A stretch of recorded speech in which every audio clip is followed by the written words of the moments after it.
ইসলাম শব্দের অর্থ হচ্ছে শান্তি। পৃথিবীতে যতটি মুসলিম দেশ আছে, মুসলমানরাই একমাত্র বলতে পারবে আমরা মুসলিম হয়ে কখনো অন্য কোনো ধর্ম জাতিকে কখনোই নিচু চোখে দেখি না, তাদেরকে অসম্মান করি না। আমরা মানুষকে বরাবরই সম্মানের সাথে কথা বলি তাদের সাথে। আমরা মুসলিম, তাই বলে আমরা অন্যের উপর নিজেরা জুলুম চালিয়ে দেই না, জুলুম করি না, মানুষকে নির্যাতন করি না। আজকে একটা লাইভে আমি বলছিলাম যে রমজান মাসে কোরআন তিলাওয়াত করলে আল্লাহ তাআলা অধিক সওয়াব দেন অন্যান্য মাসের তুলনায়, যার কারণে আমি একটা লাইভ করছিলাম, তো সাথে কোরআন তিলাওয়াতও করছিলাম।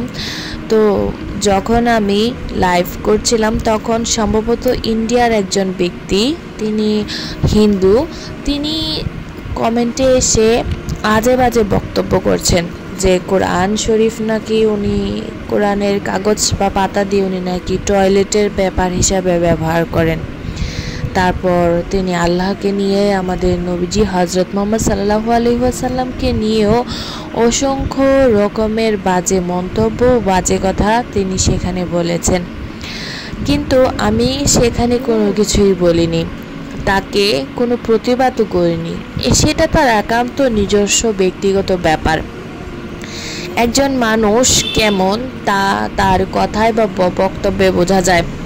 এখন দেখুন, আপনি যদি শিক্ষিত এবং মার্জিত একজন মানুষ হন, আপনি যেই দেশে বসবাস করেন, আপনি যেখানেই থাকেন, কখনো আপনি নিজে অন্যের ধর্মকে কখনোই ছোট করে দেখবেন না, তাই না?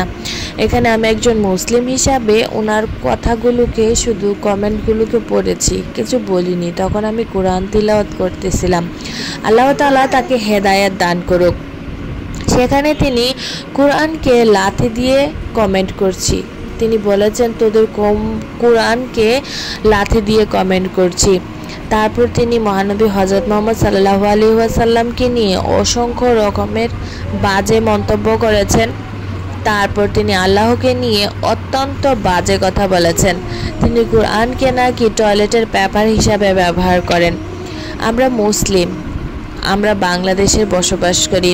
আমাদের দেশে যেমন হিন্দু, বৌদ্ধ, খ্রিস্টান আছে, তেমনি কিন্তু মুসলমানের সংখ্যাও বেশি।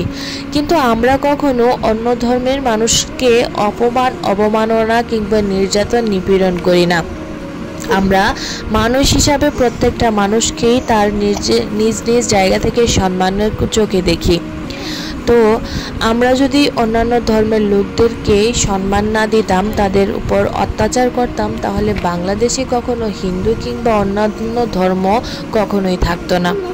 সেই লোকটা অসংখ্য রকমের বাজে মন্তব্য এবং বাজে কথা বলেছে। আপনারা এই কমেন্টের ভিডিওগুলো দেখতে বলতে পারবেন। আল্লাহ তাআলা তাকে হেদায়েত দান করুক।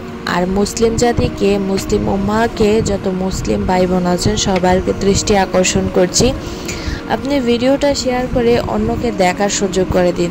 দেখুন যে একজন মানুষ কীভাবে আমাদের সৃষ্টিকর্তা, আমাদের প্রিয় নবী হজরত মুহাম্মদ সাল্লাল্লাহু আলাইহি ওয়াসাল্লামকে অপমান করে কথা বলছে, কীভাবে কটূক্তি স্বরে তাকে কথা বলছে। ভিডিওটাকে সবার দৃষ্টি আকর্ষণ করছি, সকল মুসলিম উম্মাহকে।